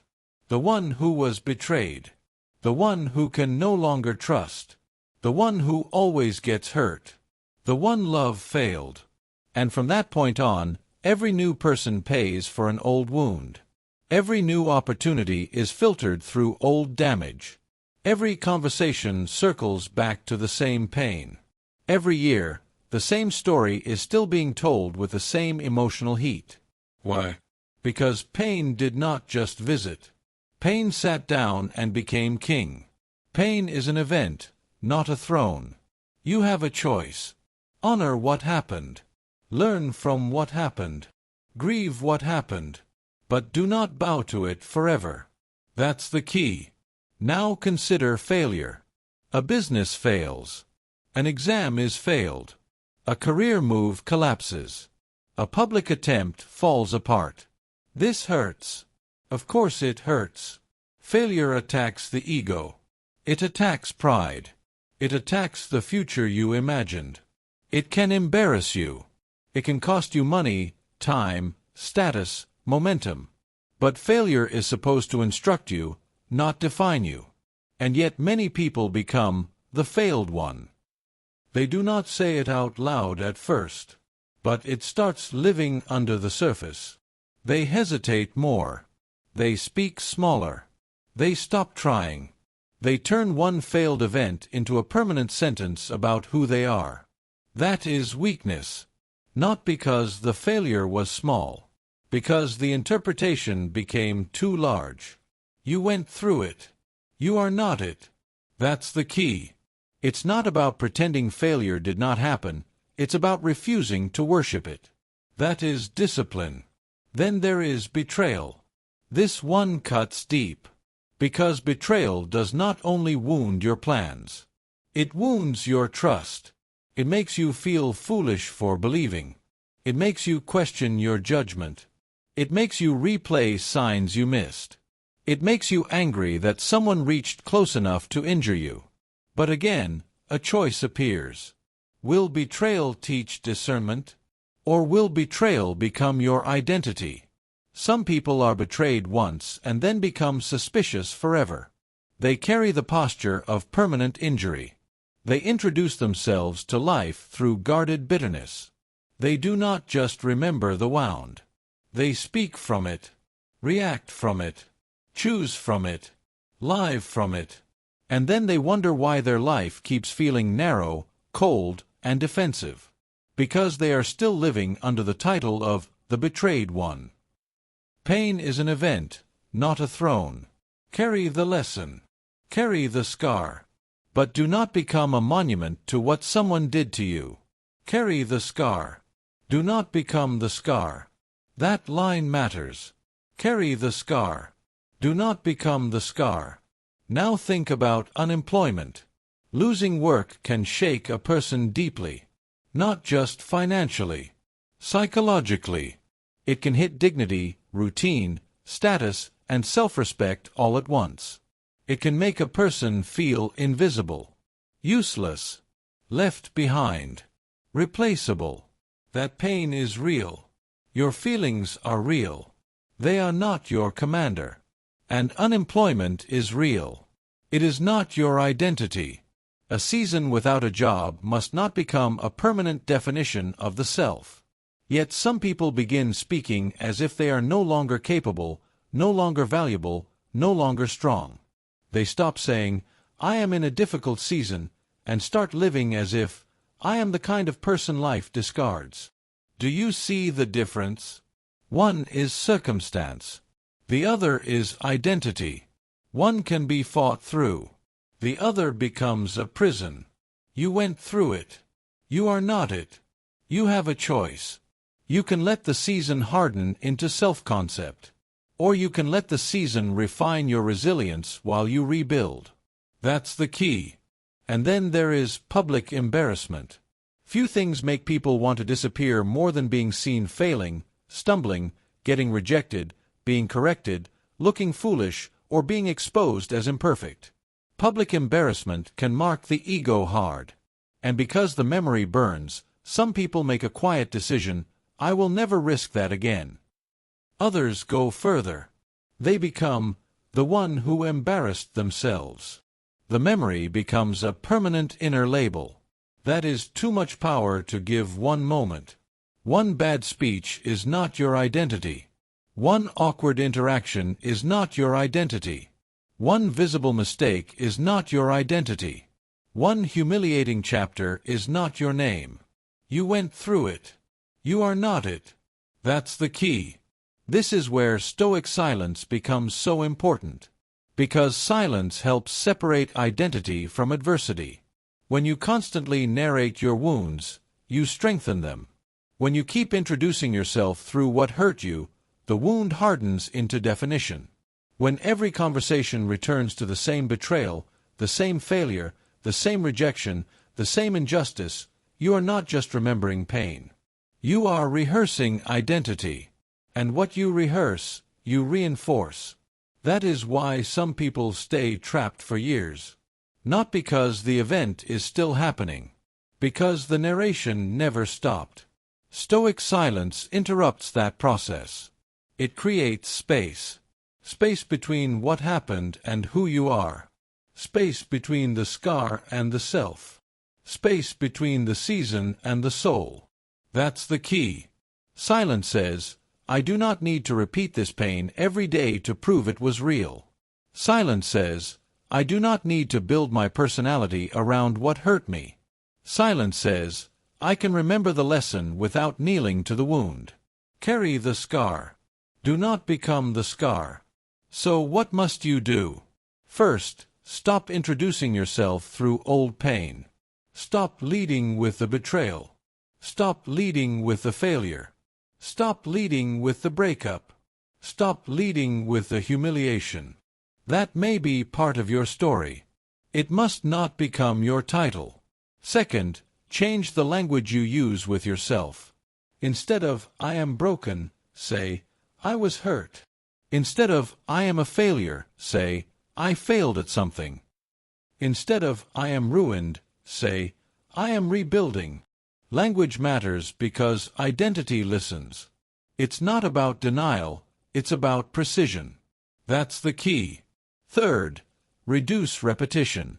You do not need to retell every wound to everyone. Some retelling is healing. Endless retelling is imprisonment. Be honest enough to know the difference. If the story always leaves you weaker, more bitter, more helpless, or more attached to the wound, then it is no longer serving your recovery. It is serving your identity addiction. Fourth, rebuild through action. This is essential. Identity changes faster through disciplined behavior than endless reflection. If you were heartbroken, build a stable life. If you failed, train again. If you were betrayed, strengthen your standards. If you were unemployed, work the process daily. If you were embarrassed, risk again. Action tells the nervous system a new truth. I am still here. I am still capable. I am not finished. That's the key. Pain is an event, not a throne. You went through it. You are not it. Carry the scar. Do not become the scar. Repeat those lines until they become stronger than the old story. Because this is what mature strength looks like. Not pretending you were never wounded. Not acting untouched. Not becoming cold. Mature strength is being honest about what happened without surrendering your identity to it. You have a choice. Suffer and then become a prisoner of the suffering. Or suffer and then become larger than it. That is the work. That is Stoic silence. It does not erase pain. It puts pain in its proper place. A chapter, not the whole book. You have learned to stop explaining, to hide your openings, to feel without leaking, to endure without witnesses, to protect your plans, to let insults die, and now to suffer without kneeling to the wound. Good. But none of that holds if your mouth still outruns your mind. Because the next battlefield is daily, constant, and brutally practical. Chapter 8. Train your mouth to obey your mind. Your life can be damaged by one sentence. One careless sentence. One emotional sentence. One sentence spoken too quickly, too proudly, too angrily, too fearfully, too loosely.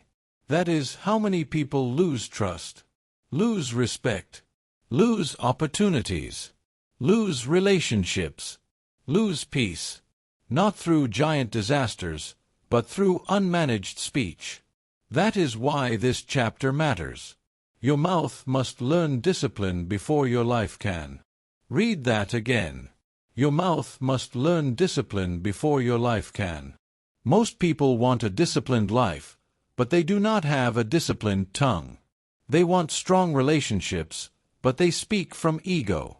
They want authority, but they talk from insecurity. They want peace, but they answer every irritation immediately. They want respect, but they cannot stop themselves from saying what should have remained unspoken. That is a serious weakness. Because an undisciplined mouth is evidence of an undisciplined inner world. You have a choice. You can keep treating speech like a reflex, or you can start treating speech like a responsibility. That's the key. This is where Stoic silence becomes practical. Daily. Concrete. Not theory. Not philosophy floating above life. Real discipline in real moments. The meeting. The disagreement. The text message. The family dinner. The argument. The temptation to gossip. The urge to impress. The impulse to defend. The need to say something just because silence feels uncomfortable. That is where character is tested. Not when you are calm and alone. When something rises in you and your mouth wants to move faster than your mind. Your mouth must learn discipline before your life can. Look at conflict. Someone says something sharp. You feel misunderstood, accused, disrespected. Maybe you are right. Maybe they are wrong. That is not even the first question. The first question is this: can you keep your mouth from making the situation worse? Most people cannot. They reply too fast. They speak while angry. They interrupt. They exaggerate. They use words meant to wound, not resolve. And in one heated minute, they create damage that takes months to repair. Why?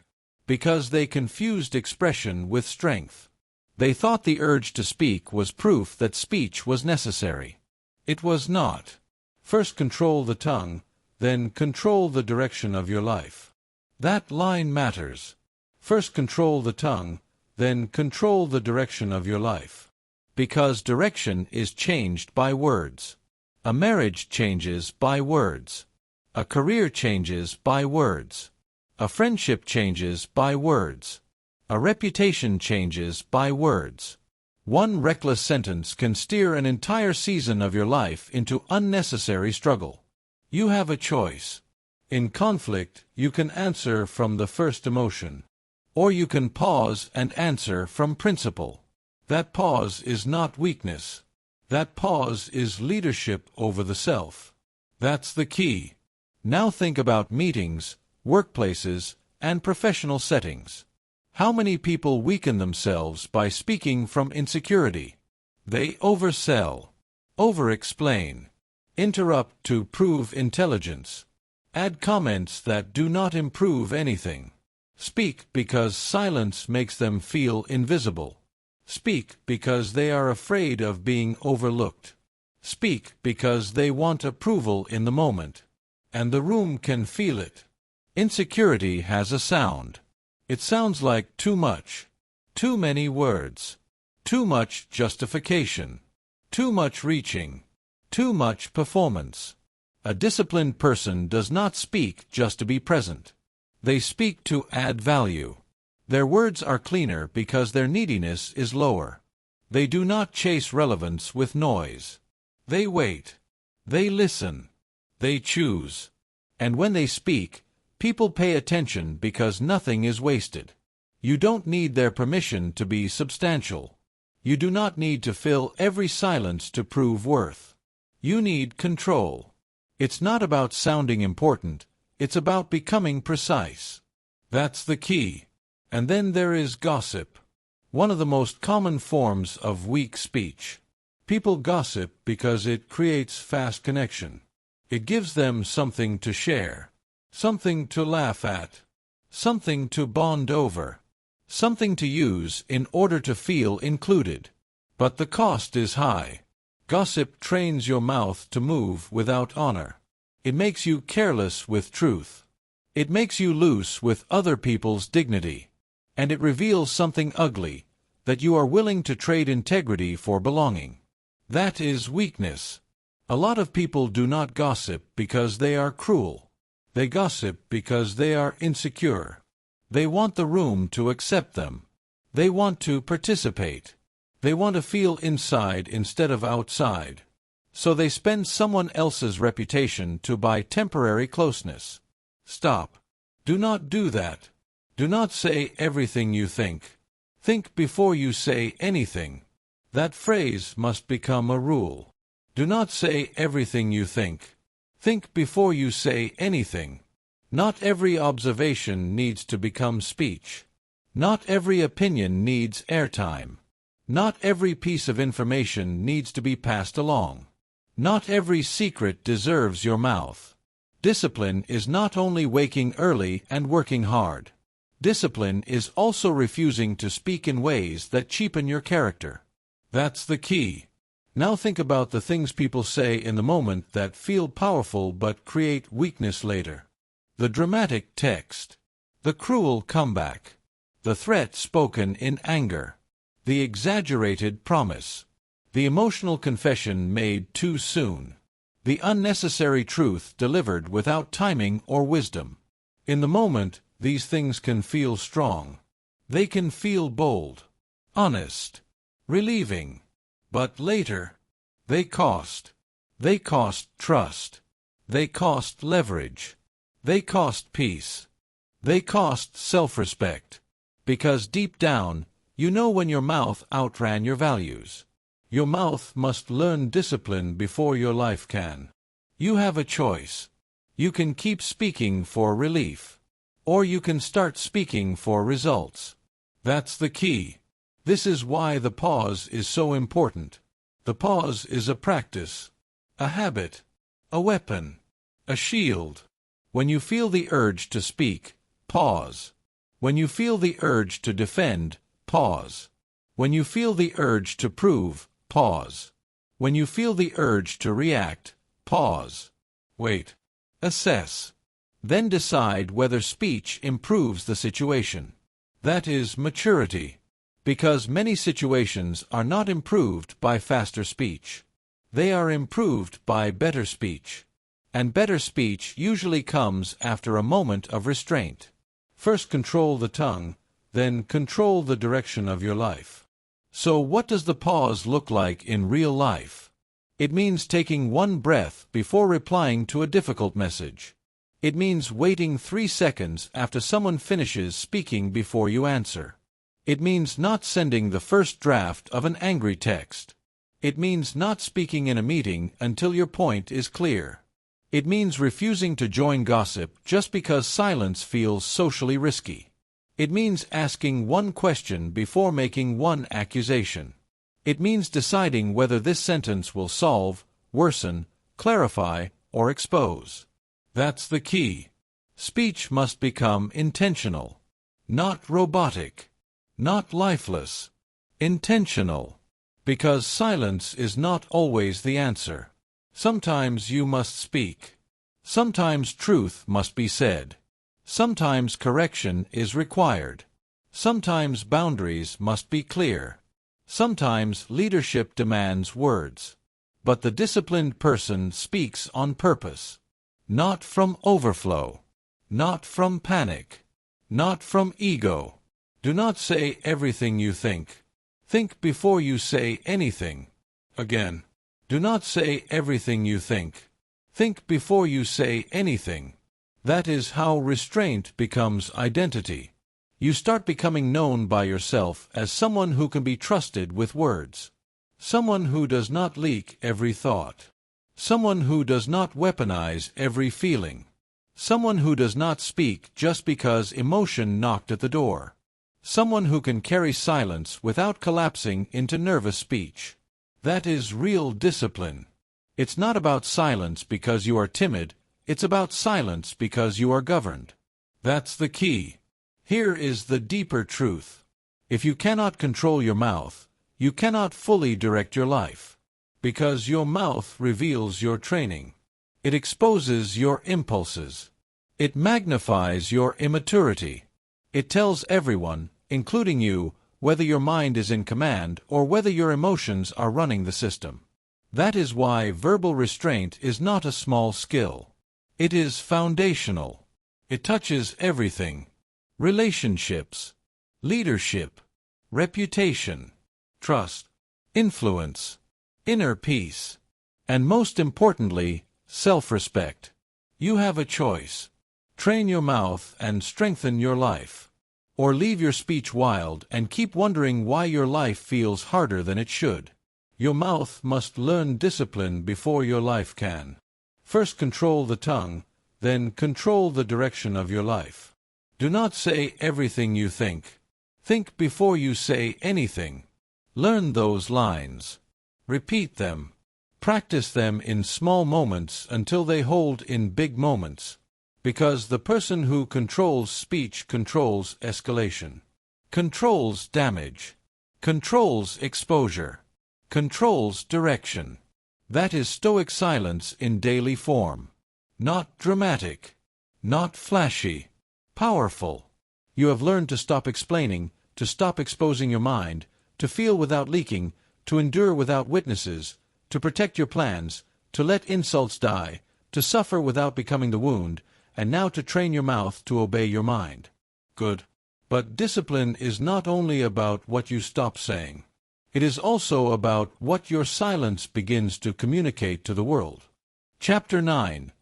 Build a presence that does not beg. Most people do not understand presence.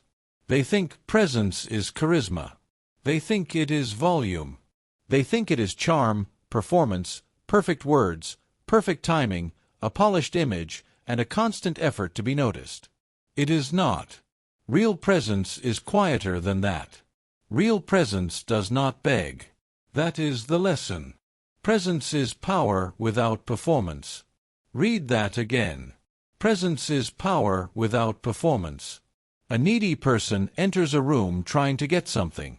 Attention, approval, reassurance, validation, recognition. They may not say it directly, but the body says it. The voice says it. The pacing says it. The over-talking says it. The nervous smiling says it. The constant explaining says it. The energy says, "Please confirm that I matter." People feel that.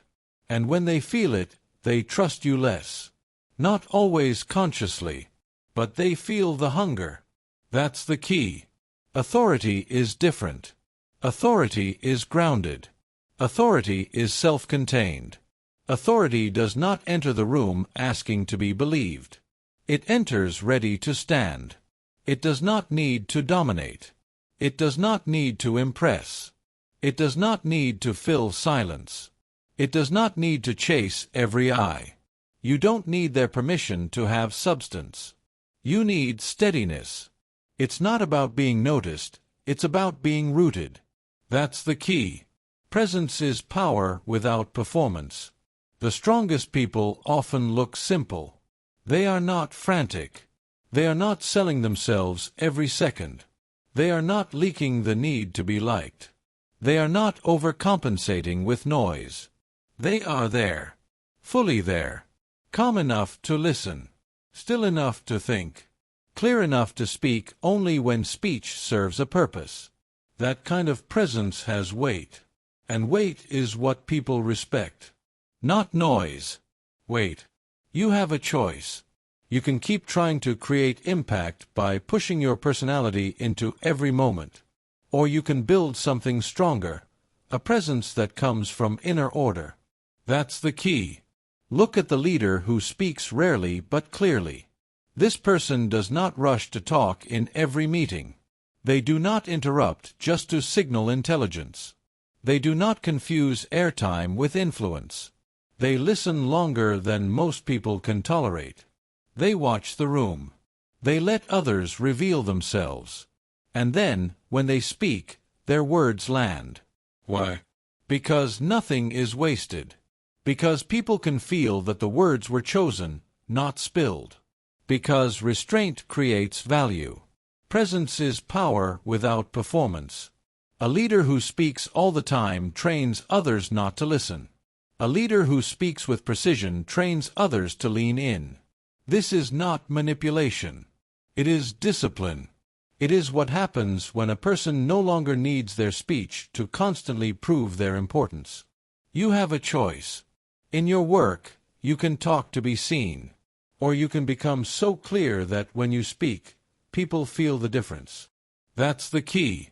Now think about conflict. A room gets tense. Someone becomes emotional. Voices rise. Accusations start moving. One person is pushing. Another is defending. The atmosphere gets hot. Most people get pulled by that heat. Their face tightens. Their speed increases.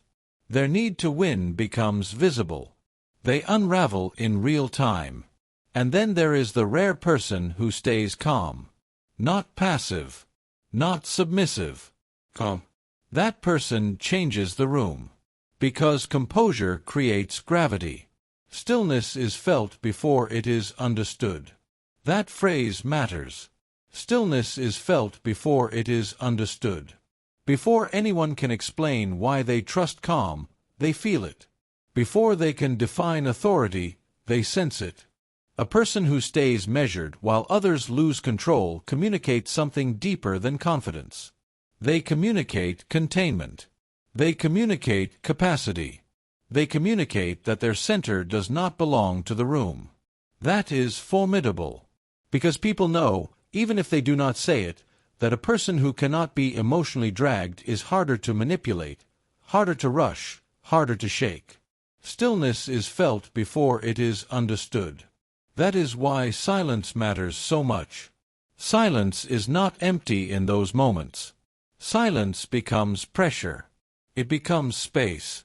It becomes a refusal to be owned by emotional chaos.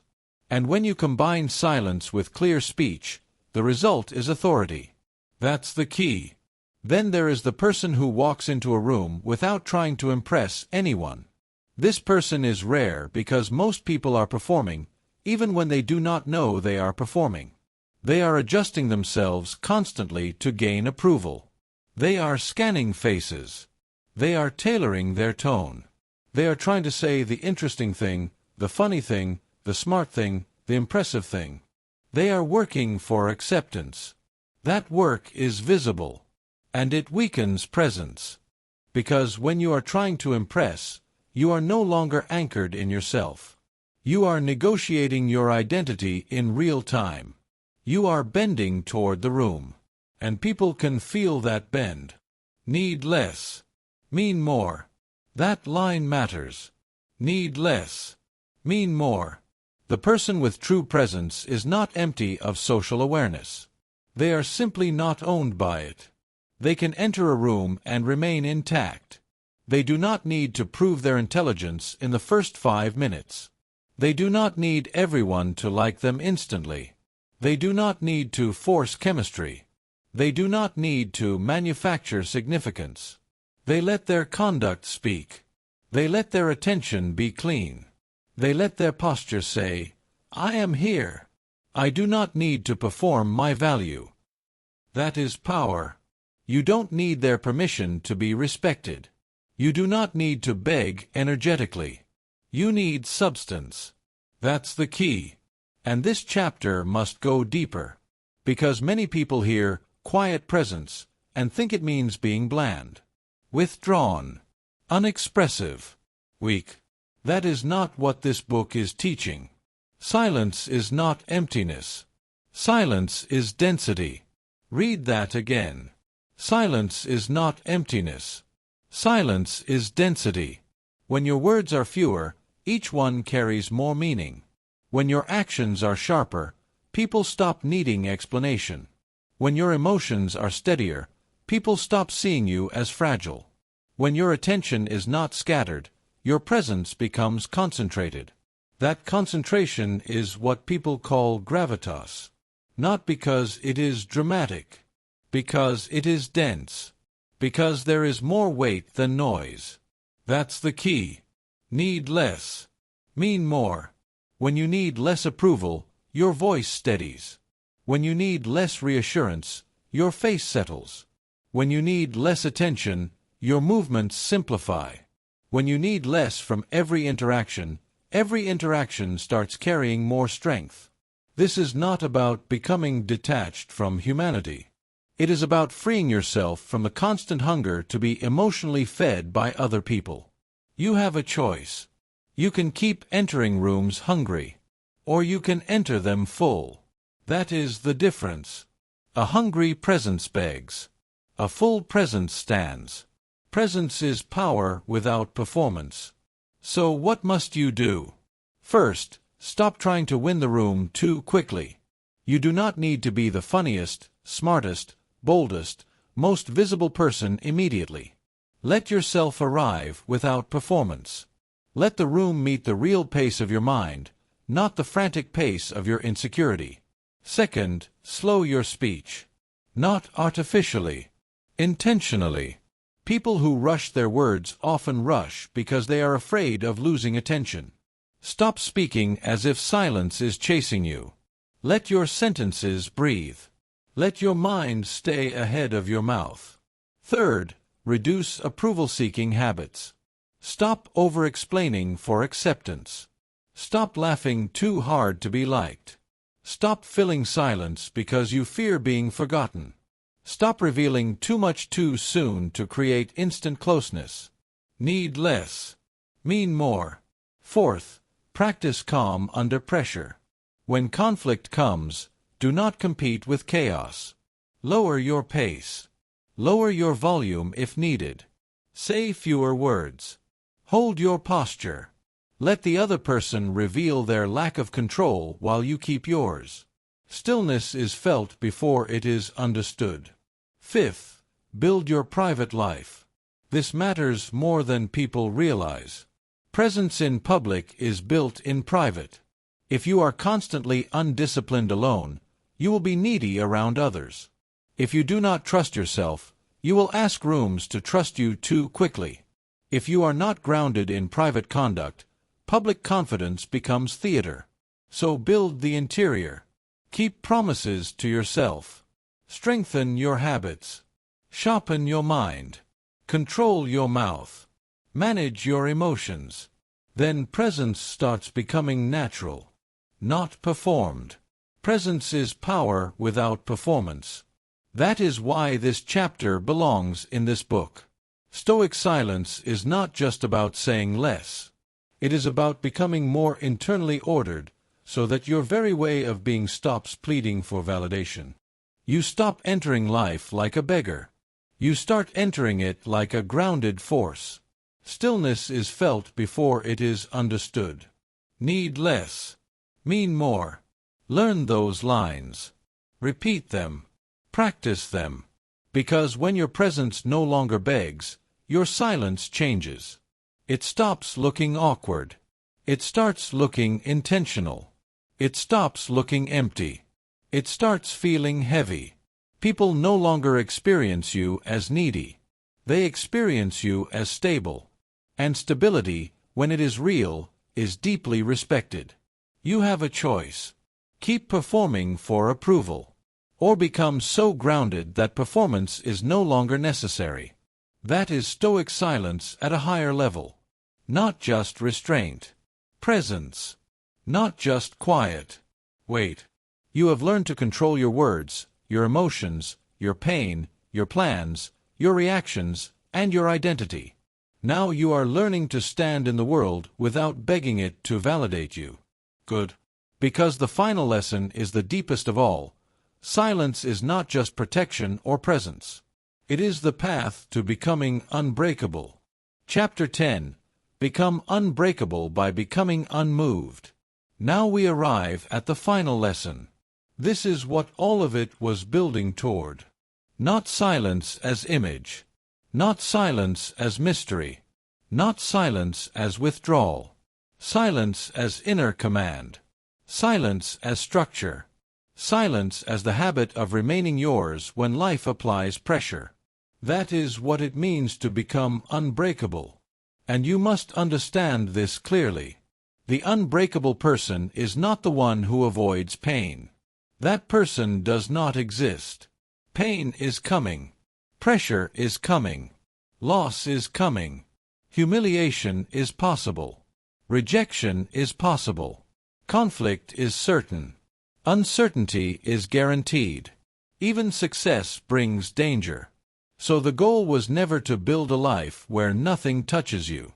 The goal is to become the kind of person who can be touched by life without being thrown by it. That's the key.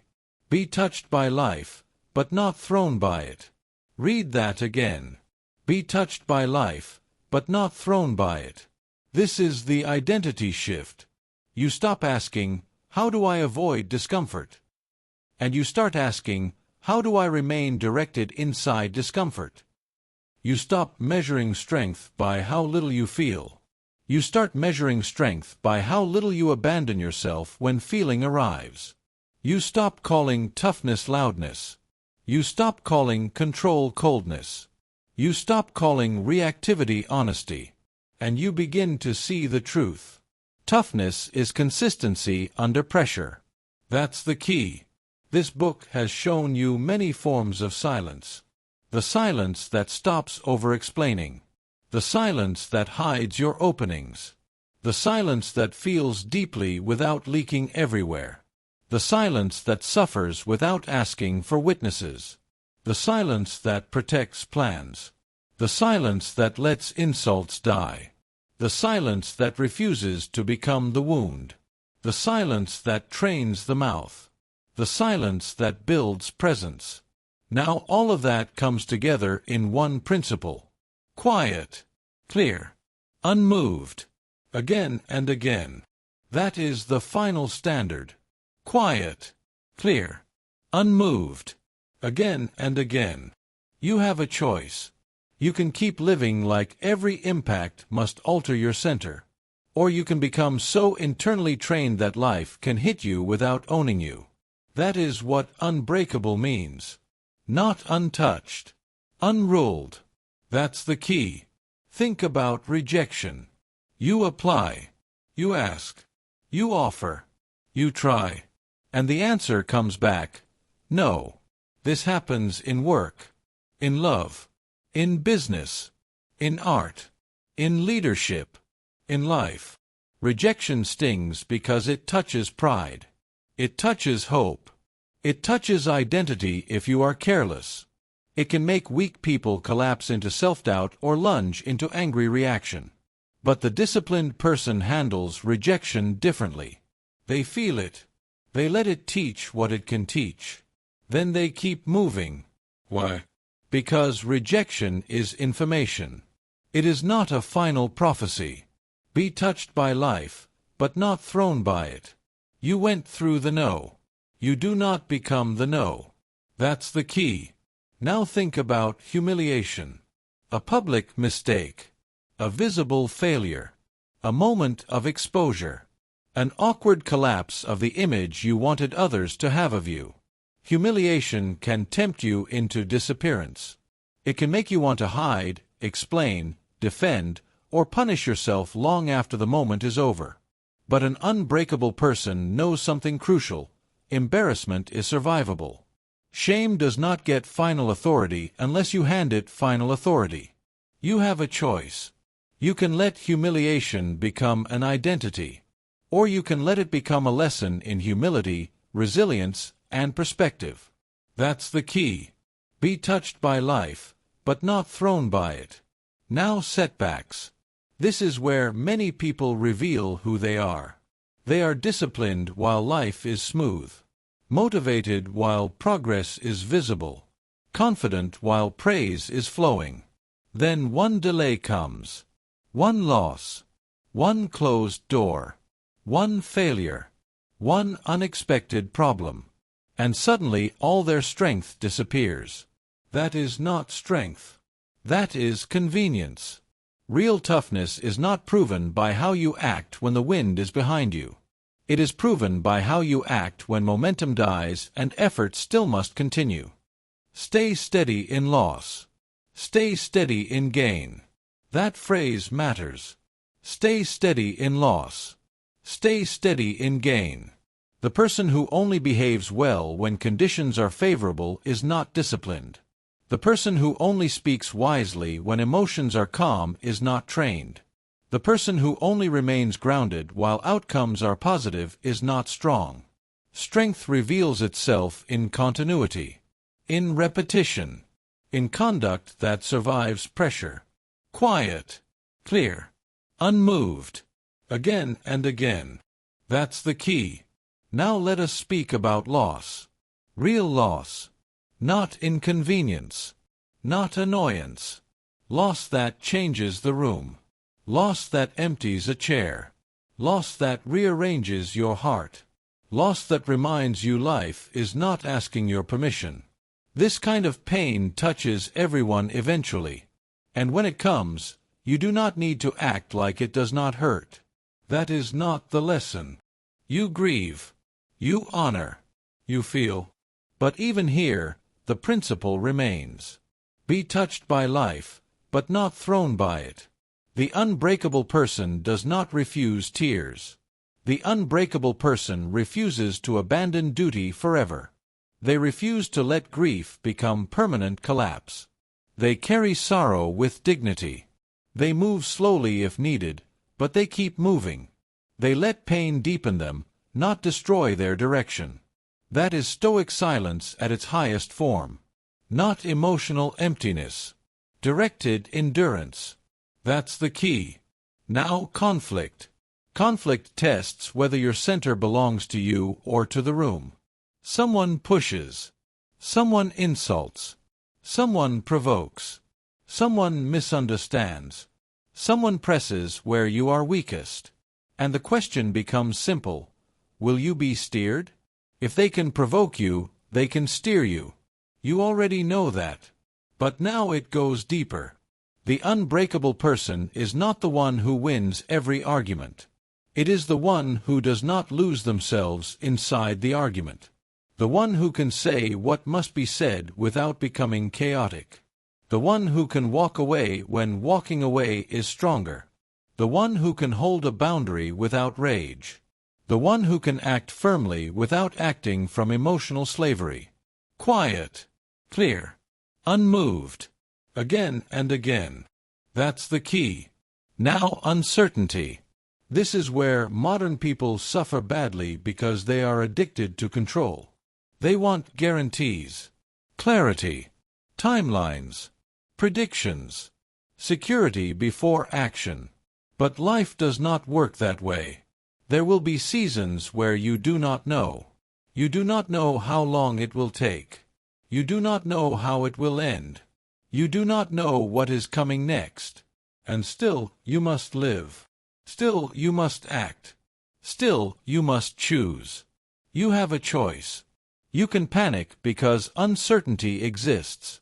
Or you can build a mind that can function without total certainty.